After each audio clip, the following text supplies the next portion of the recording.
Throughout gaming history, there's one ugly word that many serious gamers grew to despise: Flash. Released in the mid-90s, Flash was one of the first technologies that enabled game developers to make and release their own games directly to the internet without a middleman or a proper distribution channel. Welcome to the first episode of our new show, Diamonds in the Rough, where we talk about the flawed hidden gems of gaming history. In today's episode, we're going to talk about Adobe Flash and its impact on casual gaming, along with one very big Flash-based game for kids with over 300 million users, Club Penguin. As some of you may have heard, the original Club Penguin virtual world is closing down tomorrow, after over 10 years of operation. But did you know that development of Club Penguin dates as far back as 1999? And did you know that there are almost 100 different Club Penguin games? In this episode, we talk about the rise and demise of Flash, along with some of our favorite minigames from old school Club Penguin. We also asked some longtime Club Penguin players to share some of their favorite memories with us too. So sit back and enjoy this first episode of Diamonds in the Rough. If you like it, make sure you subscribe to our channel for future episodes. Part 1. Flash versus the smartphone. Flash began life as an illustration program by developer Jonathan Gay and his business partner Charlie Jackson in 1993 called Smart Sketch. After demands from the public to add animation features to their program, they renamed the application to Cell Animator and then later to Future Splash. In the mid-90s, the only way to embed animation in a web page was through Java, which was painfully slow at the time. Then everything changed for Future Splash when Netscape released their plugin API, allowing Jonathan and Charlie to release a better animation plugin called Future Splash Player. Their company was acquired in November 1996 after interest from both Microsoft and Disney, who were using Future Splash Player for the Disney Daily Blast. Future Splash was acquired by Macromedia, makers of a similar project called Shockwave. After the acquisition, Future Splash was renamed to the shorter and snappier Flash, a contraction of Future and Splash. Fast forward to 1999. In Flash 4, the Macromedia team added Actions, a simple scripting feature that allowed people to add some light coding elements to their movie clips. This is when web designer and game developer Lance Preeve started creating the first version of Club Penguin. By the time Flash was acquired by Adobe in 2005, the software had become this wonderful content creation platform with its built-in illustration, animation, and action script tools. Before there was Unity or Unreal Engine, there was Flash. Indie game developers of all sorts were learning ActionScript too, and whipping up their own little creations for gaming sites like Miniclip and Addicting Games. Or in the case of Lance Preeve, a full-blown virtual world with places, virtual items, and minigames called Club Penguin. Back in 2005, Flappy Bird would have been just yet another Flash game hidden in another dusty corner of the internet. But all that changed with the release of the iPhone, and Apple's all-out war against Flash. Since Flash performed so poorly on mobile devices, Apple set out to standardize a new way of releasing casual games, the App Store. Not only could game developers sell their games directly to consumers, but Apple would help those developers by featuring the latest and greatest games to buy. This additional marketing support was a total game changer for small indie game developers, leading many to get quite rich quite quickly. Games that were previously Flash exclusives were quickly jumping ship and moving to native mobile development, or third-party game development engines like Unity. And now, in 2017, engines like Unity enable developers to create games for multiple platforms from a single source. Instead of making a game with a proprietary scripting language like ActionScript, devs can now code in C# with Unity and deploy their code to multiple platforms like web browsers, PC and Mac, and even brand new gaming consoles like the Nintendo Switch. But where does that leave the Flash-based games of the past? While many Flash games have been ported over to mobile devices, there are thousands more that will just cease to exist since sites like archive.org don't preserve SWIFT files.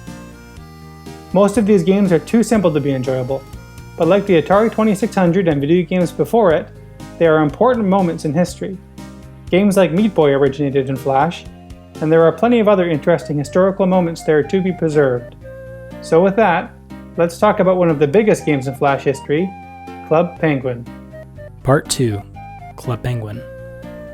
For those who don't know, Club Penguin is more than just a simple Flash game. Instead, think of it more like a vast connected MMO for kids. Since it was released in 2005, the Club Penguin team released new content almost every single week for the past 10 years. Everything from clothing items to pets to virtual newspapers to customizable igloo items to minigames. Every player has their own penguin avatar and can dress up their avatar with trillions of different combinations. Try to fathom just how many 3D models the team had to make for these penguins across 10 years of content.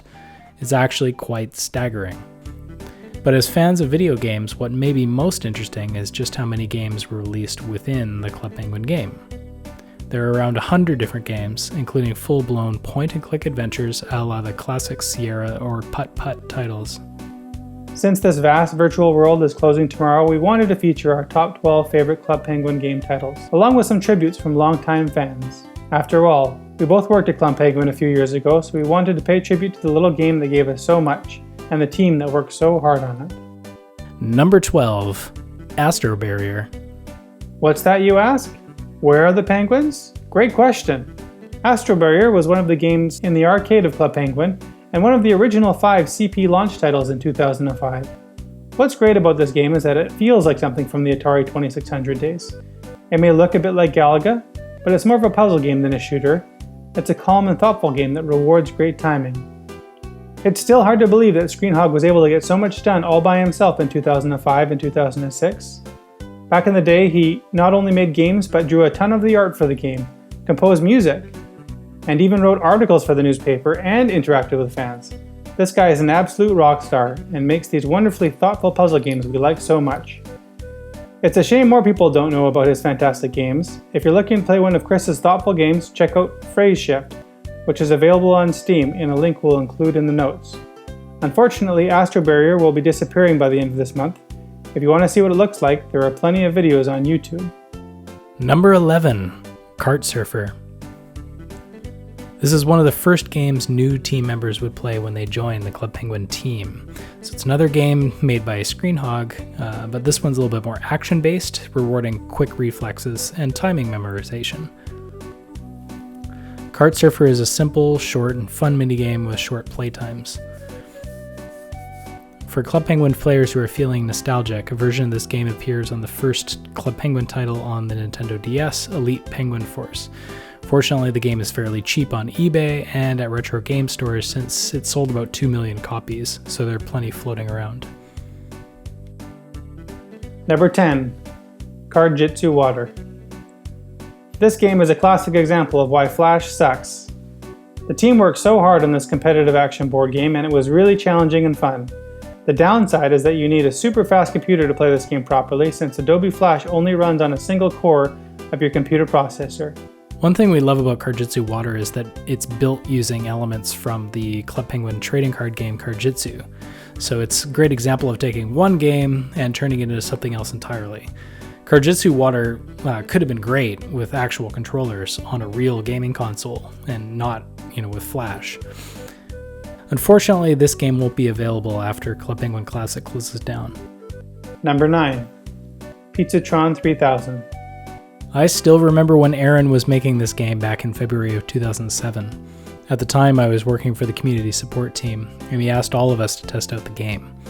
I was super terrible at it, and I didn't even find the secret candy pizza mode like my coworkers did. Pizzatron was a mouse gesture game that somehow reminded me of Pressure Cooker, the old Activision game for the Atari 2600. You had to quickly move your mouse over the pizza shells to make pizza according to incoming orders. It was a great game and I still enjoy it to this day. The game is actually remastered on mobile devices on the original Club Penguin app, but I'm not sure if it'll be released on the new app or not.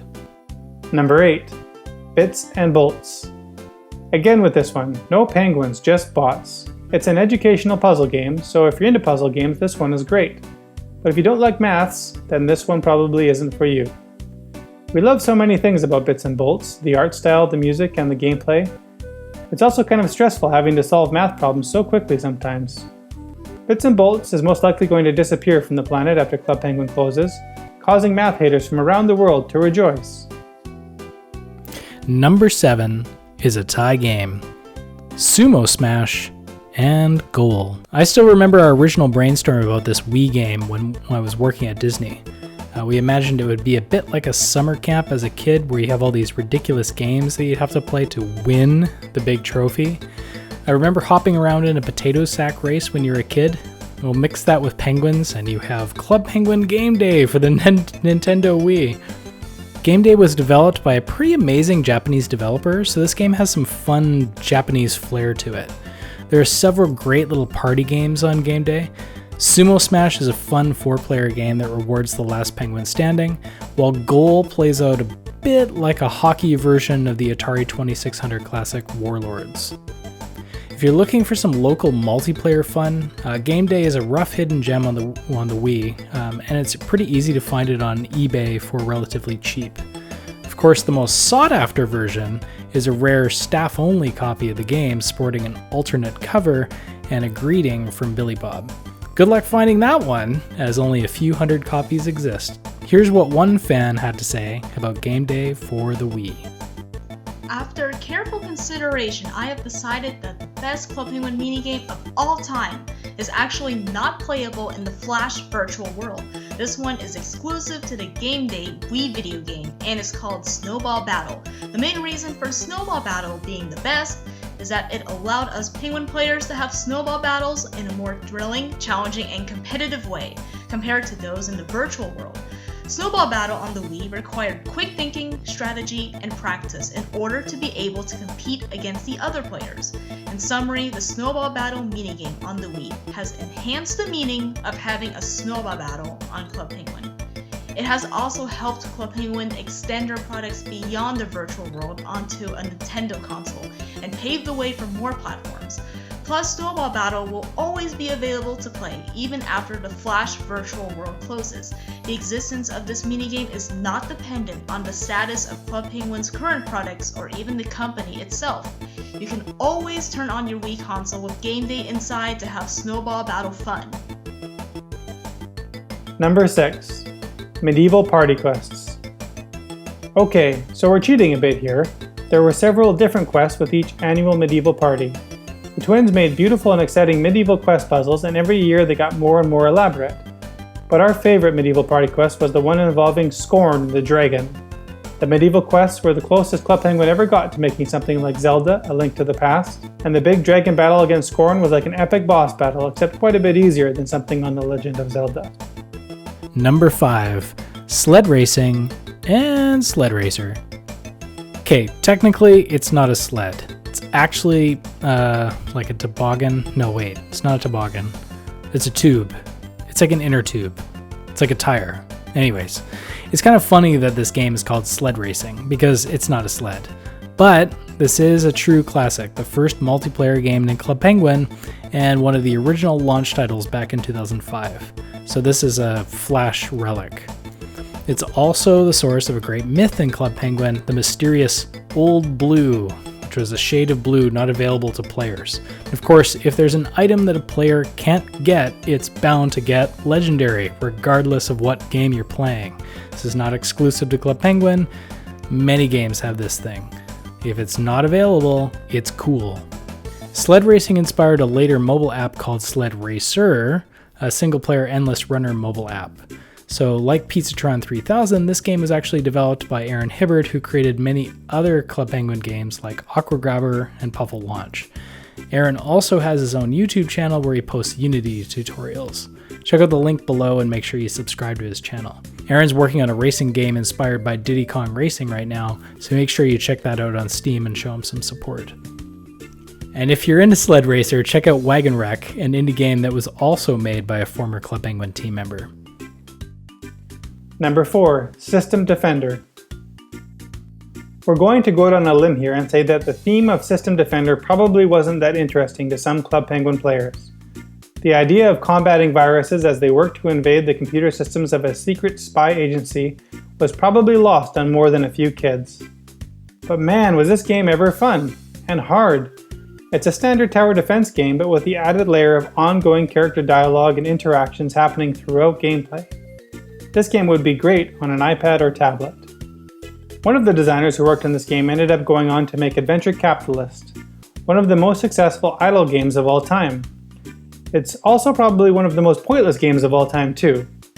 but that doesn't stop us from playing it to this day. Number 3, Beta Team. Okay, this one's less of a game and more of a bizarre experience that many Club Penguin players probably missed. And so, my guess is if you're not a Club Penguin player, you definitely missed it. So Beta Team was the secret website where the Club Penguin team would launch new game prototypes before they were finished. So the site was password protected, and the only way you could get to it originally was through this hidden hyperlink at the bottom of a blog post. By clicking the link on the blog post, a cookie would drop on your computer, and that is what gave you access to the site. If you tried to go to the site URL without that cookie, it wouldn't work. It was pretty cool. And then to log in, players actually had to meet a certain criteria to log on and prove that they were serious fans. It's pretty awesome. The best part of Beta Team was the fact that players could give the team feedback before the game was even finished. So you can imagine Nintendo is making a game and it's not done yet, and you can give feedback on it as it's being made. That's pretty cool. There were several different unreleased minigames on this site, from a game about Fluffy the Fish, a color mixing game, and our personal favorite, a prototype called Yum Yum Yuck Yuck, also by Aaron. Of course, none of these games are available now, having disappeared in about 2011. Number 2, Cardjitsu. Of all the games in this list, the one that's closest to my heart is Cardjitsu, as I was a part of the team who got to work on it. This is also the last game designed by Club Penguin founder Lance Priebe before he moved on to new projects and founded his own game studio. I still remember what Lance said to me after I gave him the spreadsheet of the first set of cards. "It's so broken, but it works." I was completely devastated, but still excited that I got to work on the set.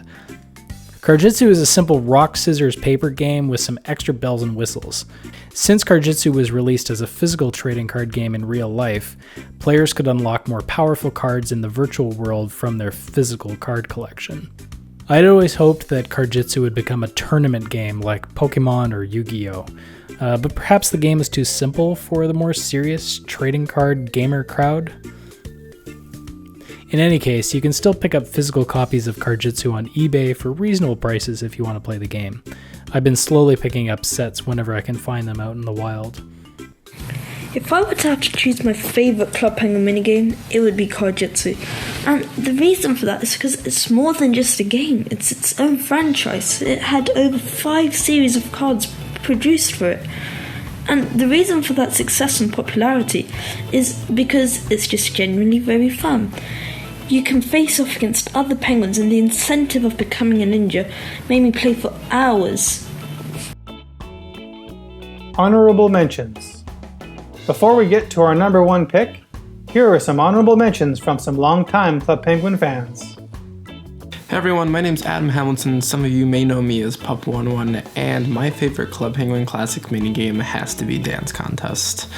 Back when it came out, I started playing it, and then it turned into playing it more and more, and I really started to enjoy it. And then being able to play against other people and friends was something that just really added to the fun and creativity of the game. My favorite Club Penguin game is definitely Puffle Rescue. I feel like it's a really underrated game because if you ask someone what their favorite Club Penguin game is, chances are they're not going to say Puffle Rescue, you know? It's kind of like Frogger, which I played a lot growing up on my Game Boy when I was a lot younger. And there's just so many levels, you know, there's the different stages like the Black Puffle, Pink Puffle, you know, the underwater, the cave mines, the snowy rescue. I thought it was a really creative game, and a lot of those Puffle games, they do have a lot of content, you know, Puffle Rescue for one, like I said, but there's also like Puffle Launch and Puffle Escape, which have a lot of levels too, and most of the Club Penguin's games don't really have levels. These are like really big, broad games, you know, there's a lot of gameplay in them versus something like Kart Surfer or Puffle Roundup, where there's kind of like not really much objective. I mean, you round up Puffles and you do tricks in Kart Surfer, but the games don't really last that long. Maybe Puffle Roundup would, but it's not as exciting as Puffle Rescue. And yeah, that's why I like Puffle Rescue. Number 1, PSA Missions. If you're not a Club Penguin player, you probably wouldn't realize that there were these full-blown point-and-click adventures. The first mission was released back in 2006, and they got more and more advanced with each new release. Originally, the only way for a player to get to these games was to apply to join the Penguin's secret agency, a secret area of Club Penguin reserved for only the most dedicated players.